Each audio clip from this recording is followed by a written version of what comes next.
I started this gangster shit. And this the motherfucking thanks I get. Hello. I started this gangster shit. And this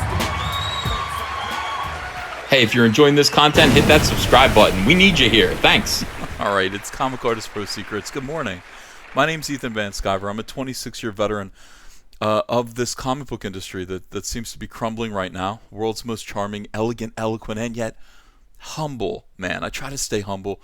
Great big Star Wars fan and trusted member of the media. So I'm on CBR this morning. Happy to find this article here because it's about this gentleman. I find that the comic book industry, ironically, lacks heroes, wants heroes so badly, and not just in the characters that we draw and write about, but just also in the people that are actually creating these characters. And I have to say, this guy is one of the few people who I really truly admire. TODD McFARLANE, I think, became enormously popular because he went his own way in the late 80s when he emerged on the comic book scene. I found him drawing the Incredible Hulk when I was a kid. I used to walk to the Cherry Hill Mall, which was quite a way. I mean, it was a good 3-mile hike there and back. They had comic book racks, and I think they had a B. Dalton bookstore in there, and I would go in there and paw through and try to find a copy of the new issue of Hulk by TODD McFARLANE because it was that important. It was that big of an event. His art was so unique to my eyes, even though, of course, he certainly had people that he borrowed from, like we all do. His art was so exciting and so unique, and TODD believed in himself. TODD kind of, I think, saw through the nonsense of the comic book industry at that time. I think he saw through the people who insisted on kind of staying where they were, who stubbornly wouldn't take chances, who insisted on failure, who insisted on mediocrity. And TODD wasn't going to have that for himself. TODD believed in himself so much that when everybody else wanted to move closer to New York City so that they could sort of be like, hey, here I am, I'm in the office, give me some work because I'm here. TODD actually moved all the way out, to Vancouver, I think. And why, TODD? Why are you moving so far away from, where work is? And TODD said, if they want me, they'll come to me. He's like, I want to make people chase me. And I mean, so much of what TODD said back then, I admired. Some of the bigger names, the sacred cows of the comic book industry, tried to slay him, said that he was arrogant, and that his art wasn't very good, and he made them look like fools every single time. And while he did this, he succeeded gloriously, became a multi-millionaire in an industry where people often just barely scrape by. So he is somebody to listen to. When TODD McFARLANE speaks, he's someone who you should actually listen to very carefully, and I might add, humbly. And I certainly do. There are other people in this industry who still haven't gotten there yet, who still don't understand how important TODD McFARLANE actually is.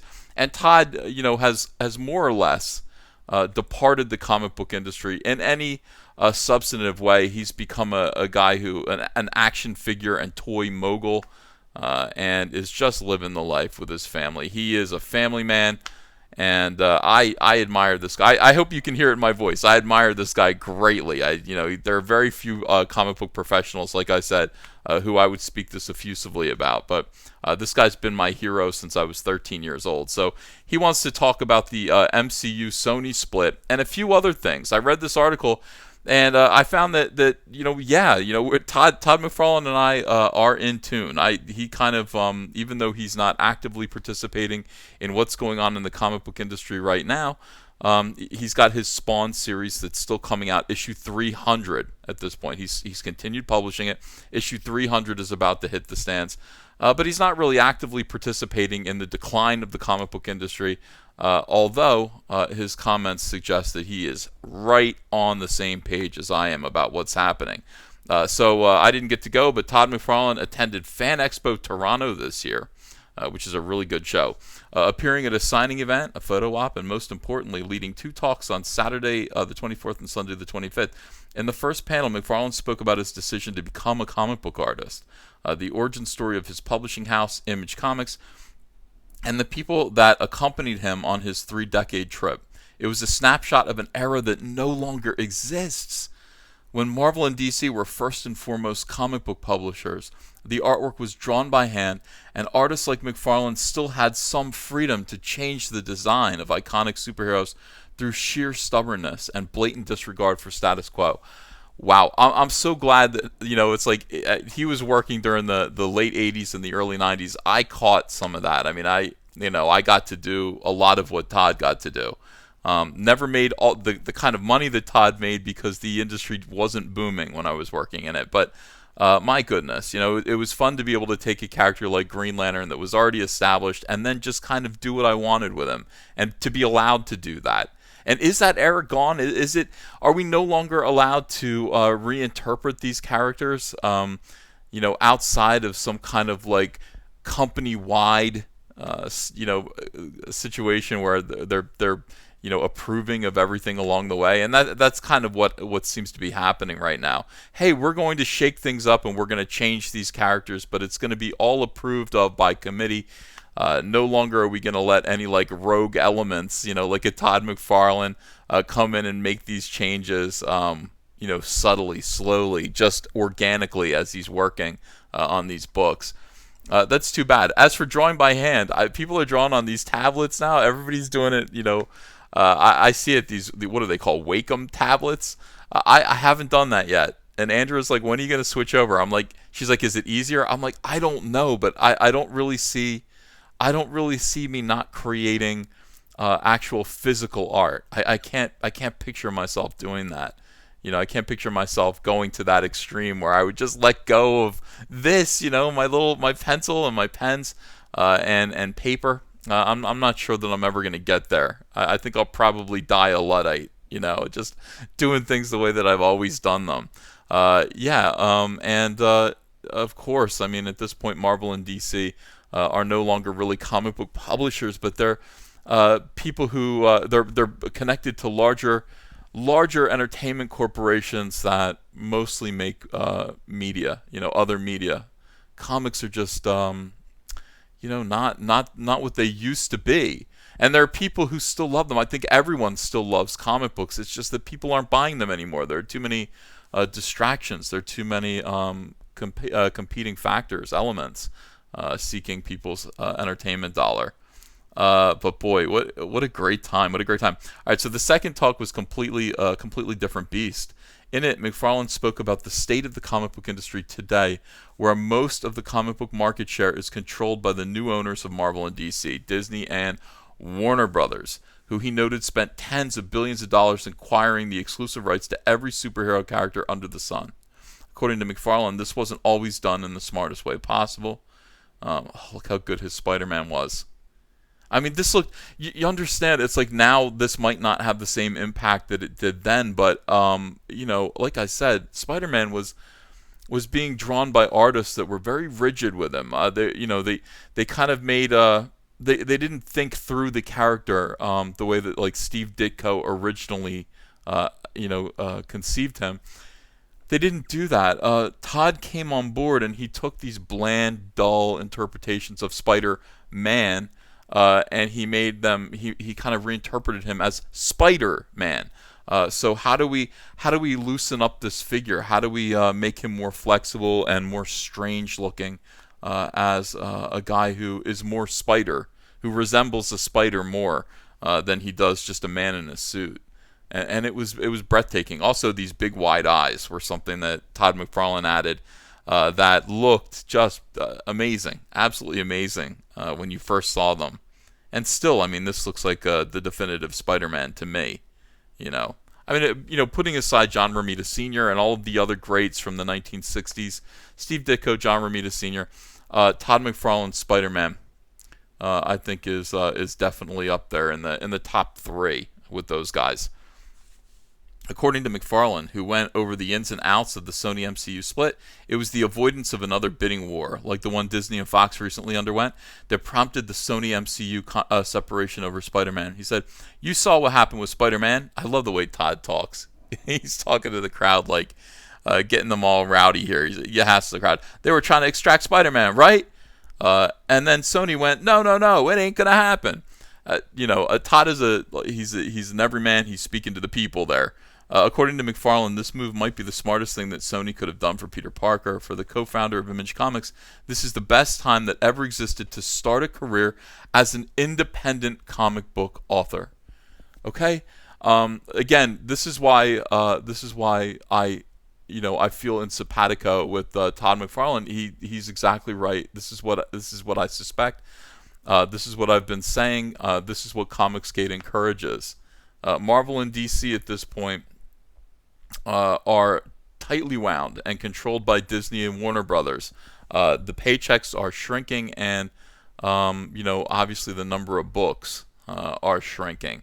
Also, most of them don't really sell that well. There's no reason to be at Marvel or DC working on Disney and Warner Brothers intellectual properties when there are no royalties involved. And as I've said before, the royalty threshold right now at DC Comics, at least, and I don't know what it is at Marvel, but is 40,000 copies sold. And when only the top 40 comic books are selling over 40,000, that means essentially only a very small handful of creators in this industry are making money past their initial page rates. There's no reason, there's no incentive anymore. And by the way, royalty payments are also called incentive payments. There's no longer any incentive to work for these companies when there are no incentives showing up in your mailbox for a job well done.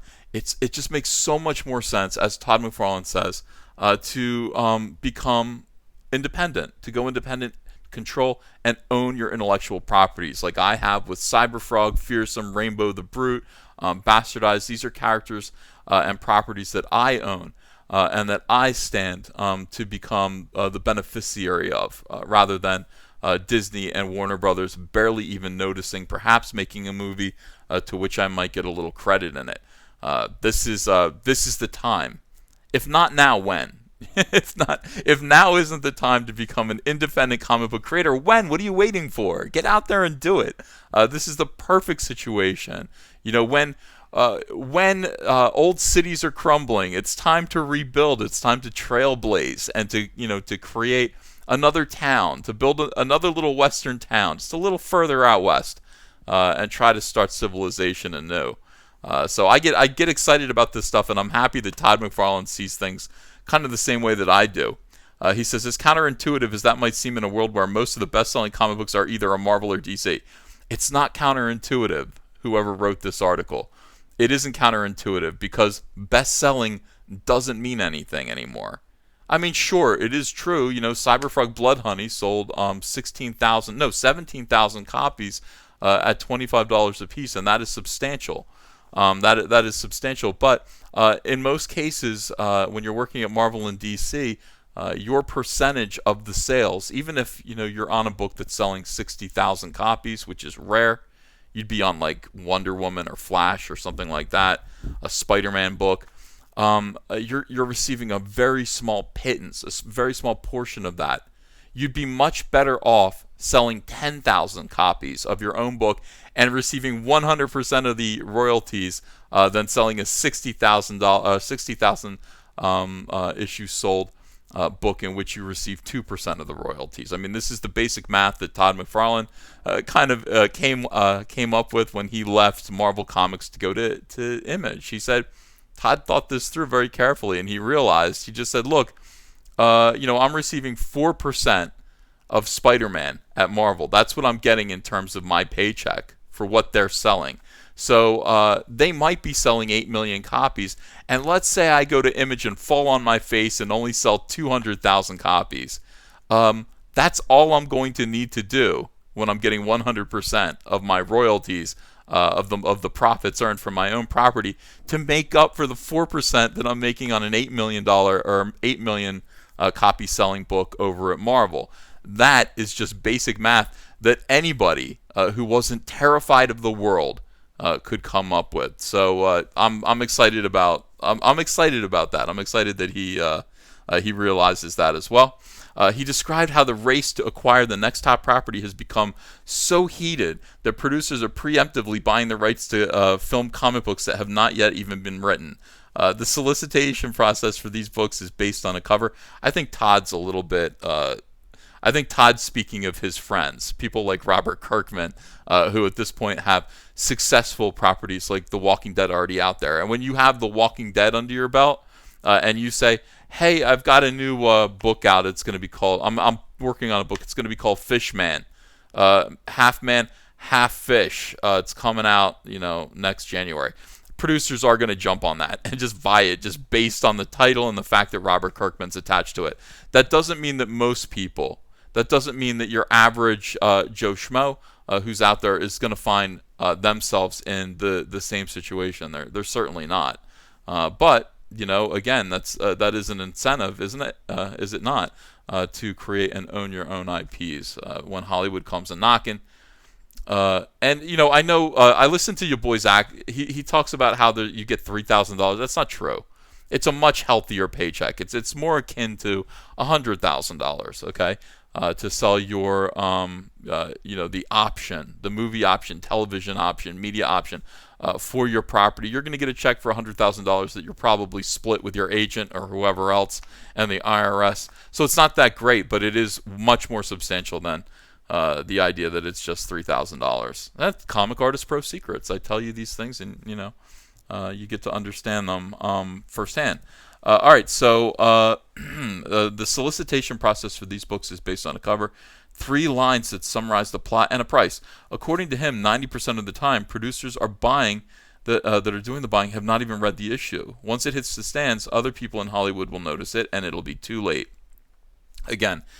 That goes for people who have already established successes out there. And Todd says, if you are Netflix, Hulu, Amazon, HBO, you're looking at all these movies called Avengers that are making all this money, and you want comic book stuff. They have to take a Sharpie, and they have to black out those top 94 properties, because if they're not Disney or Warner Brothers, they're just not getting it. A Spawn cover here. Who drew that? Looks pretty nice. McFarlane finished his second talk with a few optimistic words about the future of the industry. This is great. This sounds just like me. This sounds like, this is how great this is. I feel I read this and got warm and fuzzy inside my heart. Comic books are never going away. It's just a medium of words and pictures. That combo will never go away. What may change, #ComicsGate, is the delivery mechanism, the scale, the size, the format. Indiegogo, crowdfunding, okay, zero pipeline distribution, all these methods, all these ways of marketing and delivery that we're developing right here in Comicsgate, in this fandom, and in this community. This is the future. This is the only future, I think, and the best possible future for comics and young independent creators to find for themselves. But there will forever be people making drawings and putting words to those drawings, and this is the way to look at it. He says music. I would say movies and TV as well. Tapes, CDs, DVDs, stream, still music. Music's going to be there. Comics are still going to be there. However, the way we'll end up bringing them into our houses, that may change. That's just progress. That's the change I'm talking about. And he must know what he's talking about. Yeah, the 4th of September, McFarlane's 300th issue of Spawn hits the stands. It is the longest running creator-owned comic book series in the world. All right, so I hope you see what I see. We've got one of the most successful figures in comic book history basically agreeing with everything that Comicsgate espouses and everything that I've been pushing independent creators towards with this channel and with everything that I do. Again, is that a new drawing of Venom? That's great. That's a new Todd McFarlane Venom, I think. It's unmistakable. Gorgeous, beautiful. Thanks everyone for listening. Let me know what you think in the comments. Do you have a story about when you discovered Todd McFarlane's comics? What do you think of this guy? Do you like him? You think he's smart? You think he's a dummy? Let me know. Also, please subscribe to this channel if you haven't yet. Double check and make sure you're still subscribed, as YouTube will unsubscribe people unknowingly without their permission, etc., etc. Hate that. Just make sure that you're still subscribed and ring the bell for notifications. And wow, I talked about Todd McFarlane for 20 minutes. I could go on and on, couldn't I? I'm a big fan, and I think this guy deserves all the praise that that he's going to get. History will remember him, and not his detractors, and that's what I love. Thanks, everyone. See you again soon. Hey, I got a P.O. box. Want to send me some mail? Send it to Ethan Van Sciver, P.O. Box 607, Marlton, New Jersey, 08053. And I'll probably open it up on the live stream. Thanks very much, everyone.